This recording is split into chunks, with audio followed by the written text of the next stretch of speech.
上呼吸道感染对老人而言不是小事。近日，福建医科大学附属第二医院呼吸与微重症医学科陈晓阳主任讲述了一个非常遗憾的重症案例，告诉大家要小心老年人群上呼吸道感染后的一些反常表现，说明感染极有可能正在悄无声息地向重症进展，爆发如猛虎，可迅速导致呼吸衰竭，失去生命。10月初，我一个朋友的老母亲过生日时洗澡受点凉，无其他任何不适症状，此后半个月只偶尔咳2-3声，偶尔有些腹泻，因为原本老人有慢性肠胃炎，肠胃功能较弱，每天早晚测体温从没超过37摄氏度，可很快到11月突然间就不行了，以迅速加重的呼吸困难为典型症状，刚住进医院没多久就因缺氧导致呼吸衰竭，二氧化碳潴留严重，高血压原发病突然加重，引发严重心衰，进而多器官功能衰竭，感染都还没来得及控制，人就去世了。后来朋友从老人的手机里发现距住院最近的一段10秒钟视频，老人当时咳嗽声是这样的，有人问是不是新冠重症，入院前老人查过几次新冠抗体都是阴性，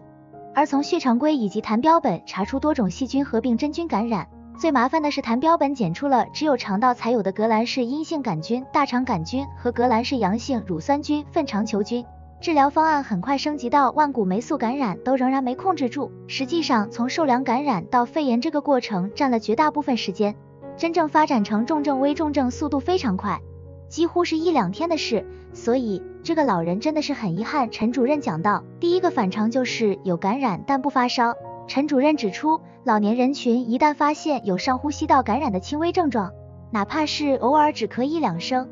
如果症状没有在3到7天完全消失，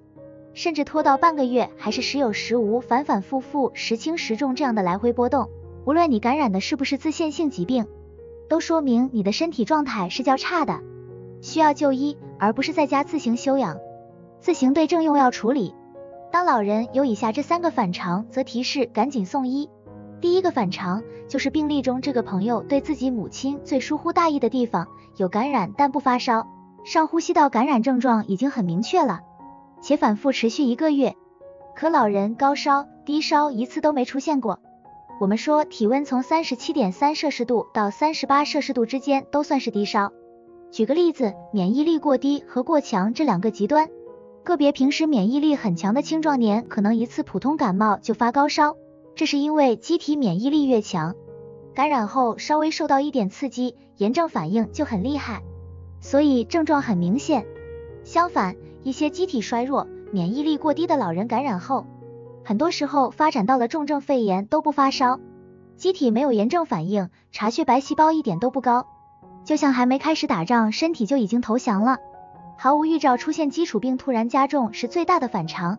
第二个反常，感染症状轻，基础疾病却突然变重，很多老人上呼吸道感染后能出现轻微的感染症状，比如偶尔打喷嚏、流鼻涕，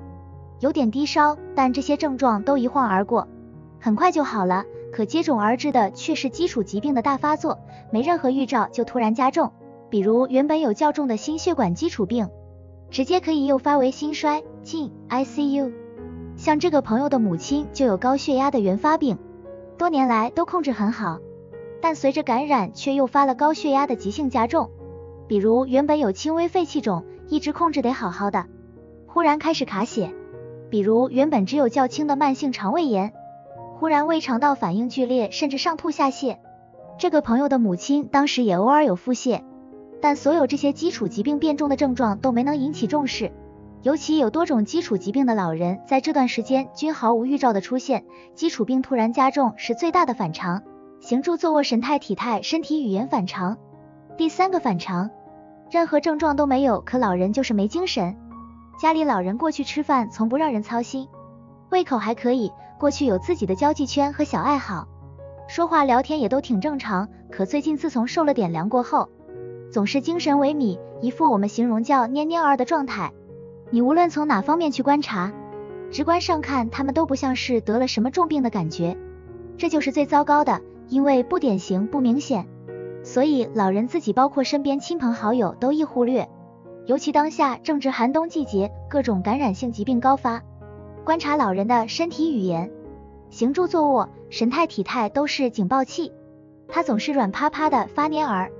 少言懒语，倦怠的动都不想动，精气神都差。这样的老人哪怕受凉小感冒的事都极可能发展为重症肺炎，最终导致呼吸衰竭要命的事。我们不得不反复做这样的宣教，提醒大众，避免再出现让家中老人一次感冒受凉都导致重症肺炎离世的悲剧。陈主任强调道。